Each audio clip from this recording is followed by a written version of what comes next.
it made me realize how important it is for us to talk.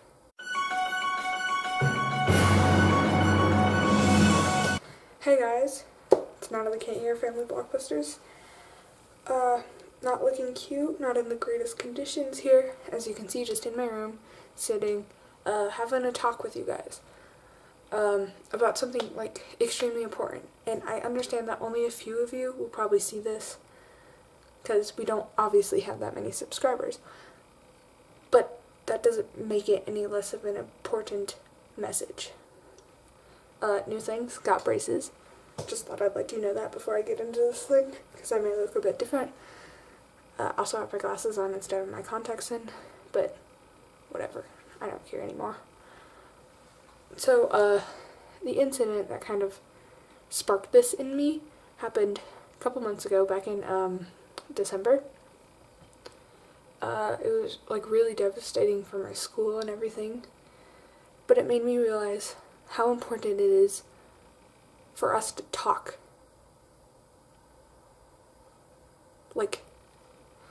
To tell our feelings to someone, to tell of incidents occurring in the world, to tell of so many different things. Because so many different things may affect people's lives in so many different ways that you don't even think of every day. So I'm gonna start with, the whole story of, what happened. And then I'll go into the depth of, why it's important.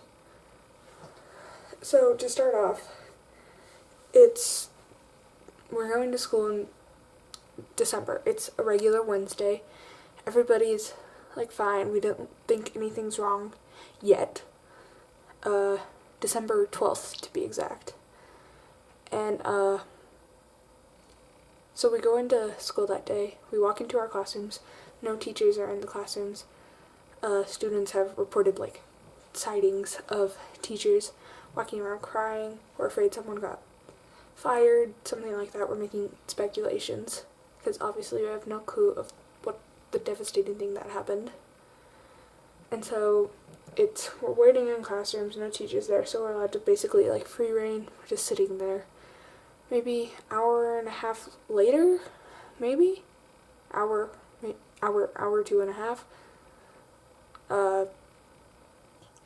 The teachers, our teacher in our class walks in with the principal, and she's crying, and we don't know what's wrong, and now that we see her crying, we know that something's terribly wrong, and we don't know what to do.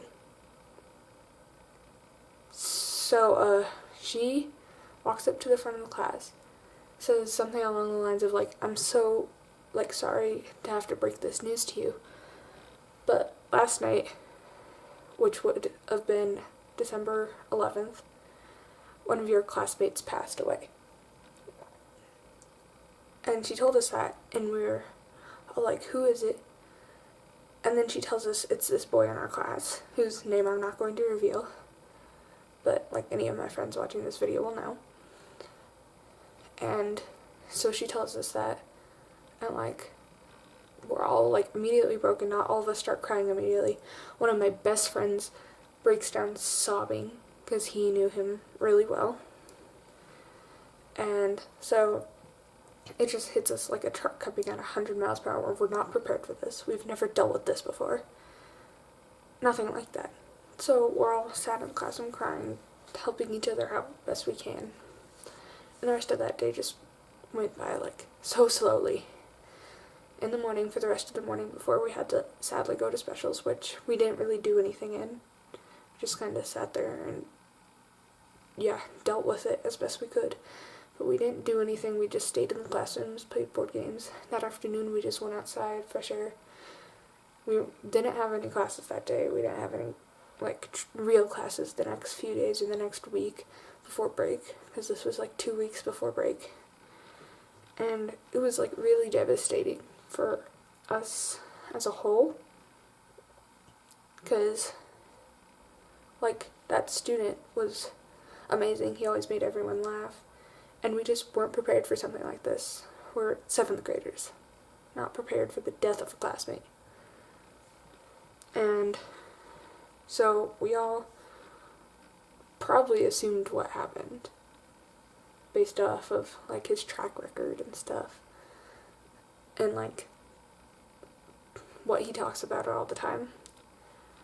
But the teachers weren't explicitly allowed to tell us what happened, which sucked the most, and which is one of the important parts I want to get to in this, because we never confirmed what happened, and not telling people about it kind of, in a way, makes it worse.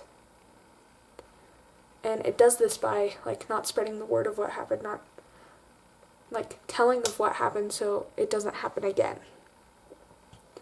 And so that's one of the important parts of this, is to spread the word of just talking about things, like talking about what happened, telling us what happened, telling us anything really, because nothing was really told to us except that he was dead.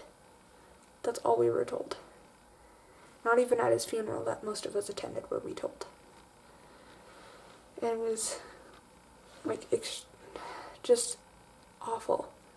And another important thing I want to touch on is talk to someone about those kinds of things. Because, like, go to a therapist, go to anything. Because even just the smallest thing can help. Just getting your feelings out can help. Getting help can help. You need to talk to people about these things, because otherwise things like this happen. And he doesn't realize how much of an impact it had on us. He probably didn't think about that a whole lot, which I don't blame him for at all. There's nothing to blame him for. But he didn't think about how much it affected us, or would affect us at the time, and how much it still affects us to this day. It's been 4 months now, has it? And it's still awful, devastating, because now we don't have one of the people who we all love dearly at our school any longer. And it's also important to talk, like, even if you're not the person dealing with these things, to speak up and say something. Because all his friends said that, like, all his closest friends said that he would always talk about it, joke about it, and stuff like that. But, like, even if you're joking, you may not be. And then sometimes you can be the difference between life and death. So, like, just a PSA to everyone, that it's important to talk about things, and that it's important to open up to people, because you may save someone's life.